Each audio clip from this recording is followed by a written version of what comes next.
Okay, so let's get into one of the most brilliant and honestly one of the most volatile experiments in history, the ancient Greek city-state.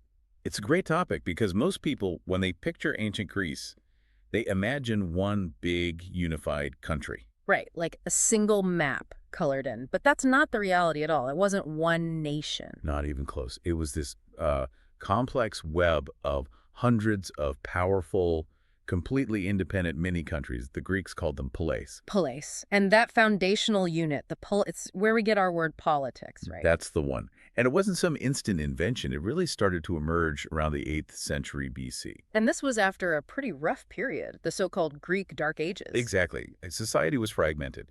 So the rise of the polis was really a practical response to all that chaos. It sounds like it was born out of pure necessity, survival, security. That's it. You have these small, isolated villages, and they're vulnerable, so they just decided, let's merge.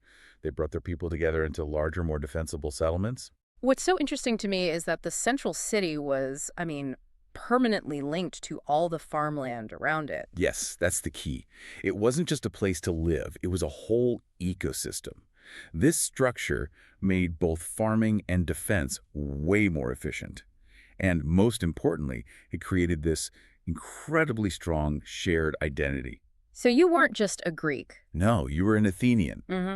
or a Spartan, or a Corinthian. That was your primary identity. So once they formed this community, what does a polis actually look like? The physical space must have shaped everything about their lives. It absolutely did. The whole layout was highly organized, and it was structured around two essential public zones. The first thing you'd see, you couldn't miss it, was the high ground, The Acropolis. the Acropolis.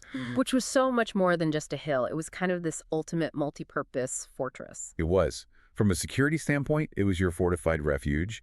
If your city was being attacked, that's where you'd make your last stand. It was the hardest point to assault. But it was also symbolic. It had this huge religious meaning, too. Oh, absolutely. Maybe even more so. It was a statement of civic pride.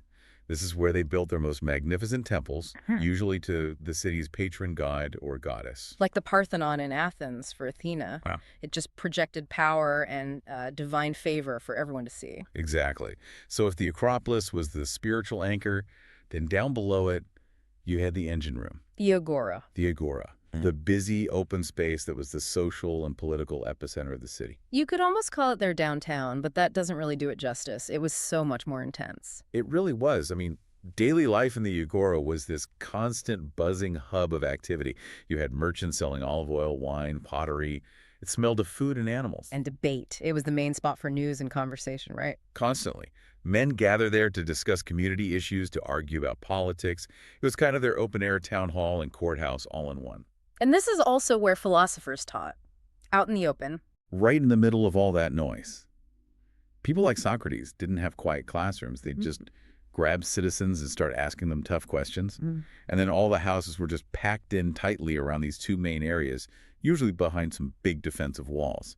That strong identity, being inside the walls, must have had a very sharp edge to it. So moving from the physical city to the social one, the question of who belongs was answered pretty strictly. Oh, incredibly exclusive. The whole concept of citizenship was limited to a really small slice of the population. So who qualified? Generally, you had to be a free adult man, and this is crucial born of citizen parents. It wasn't a casual thing. It was the bedrock of their whole society. And being a citizen gave you powerful rights, like voting on laws, speaking in the assembly. All the decision-making, yes. But it came with a serious duty attached. You were expected to fight for the polis, to defend your home, even die for it. That link between political rights and military duty was sacred. It was. And this is where the complexity and maybe the irony of the polis comes in. Yeah. They championed freedom for citizens. But most people living there were totally excluded. The vast majority. Okay, so let's break that down. Women and children were part of the community, but they had zero political rights. No voting, no holding office. None. Then you had the medics. These were foreigners, maybe skilled craftsmen or merchants who lived in the city permanently. They were free, they paid taxes. But they weren't citizens. No political voice.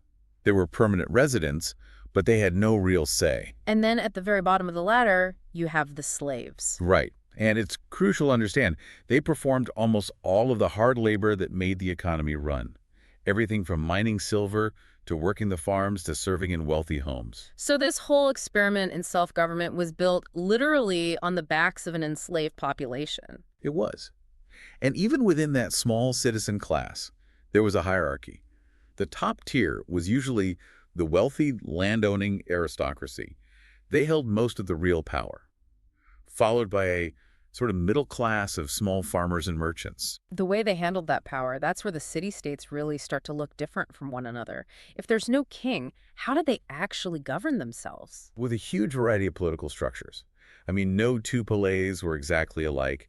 You had some that were ruled by an oligarchy. Which means ruled by the few. Exactly. So a small group of elite, wealthy families who kept all the power for themselves. But then you get the really radical experiment like in Athens, where they allowed all citizens a voice in the government. Right, a democracy. Yeah. But no matter the system, they needed some standard institutions to keep things from falling apart. A big one was developing written laws. So rules couldn't just be made up on the spot by a ruler. That's the idea. They also elected magistrates officials who handled the day-to-day business of the city. They weren't kings, they were administrators. And then, of course, they needed courts. A formal system to settle disputes and punish lawbreakers, reinforcing that everyone was under the law. All of which was useless if they couldn't defend themselves. Which made the military absolutely critical. The safety of the polis depended entirely on its citizen soldiers, the famous hoplites. And the hoplite system was really the physical form of that social contract we talked about. These were foot soldiers, and they were expected to buy their own heavy equipment. And their signature gear was all about teamwork. This big circular shield made of bronze-faced wood and a long spear, maybe 8 feet long. And they used it in that incredible formation, the phalanx. This wasn't just a mob of guys, it was a tight, organized block of soldiers. Shoulder to shoulder with their shields overlapping to create a kind of bronze wall. And that's where the discipline was everything. Yeah. Your shield was literally protecting the guy next to you. If one person panicked and ran, the whole formation could collapse. So training had to be constant, a huge part of a young man's life. It's the ultimate metaphor for working together. It really is. And that sense of social cohesion was reinforced everywhere, especially by their religion. Religion was totally pervasive. It wasn't separate from politics. It was politics. Every polis had its own protector, god or goddess. And citizens genuinely believed they needed to keep the gods happy for their survival, especially for good harvests. So community life was built around these big religious festivals, lots of music, dancing, public celebrations. And public rituals, like animal sacrifices, were a common way to show piety. For really big decisions, they'd often consult an oracle to try and get some divine guidance. And all of this was funded by their economic activities. The base of it was agriculture, right? The farms outside the walls. Primarily, grapes for wine, olives for oil, which was a huge commodity, and livestock like sheep and goats. And any surplus they had would be brought into the city, into the agora to be traded, along with goods made by craftspeople. Yes, workshops were producing tools, weapons, pottery, you name it. And the really successful coastal cities became powerful trading hubs, shipping their goods all across the Mediterranean. And the use of silver coins must have made all of that trade so much easier. It was a game changer. It helped fuel a robust economy, which in turn let them invest in the next generation, in education. And education for boys was all about one thing: creating loyal, productive, and capable citizens. They learned the basics: reading, writing, math, but also music and poetry, things to train the mind for public debate. But physical education was just as important. They spent a ton of time at the gymnasium. Oh yeah, wrestling, running, throwing the javelin. It wasn't just for fun. It was direct preparation for their military service as hoplites. And what about girls? Girls were educated almost exclusively at home by their mothers. Their training focused on household management, weaving the skills needed to run a citizen's home. When you put it all together, the legacy of the polis is it's monumental. It really changed the course of Western history. It did. The word politics comes from it, and it laid the groundwork for basically every modern idea we have about democracy, law, and civic duty. What these little cities proved, often through really brutal trial and error, was that self-governance could actually work, that people could manage their own affairs without a king. And I think the enduring lesson isn't just about democracy, it's about the high cost of it. The polis shows us that self-rule is never a given.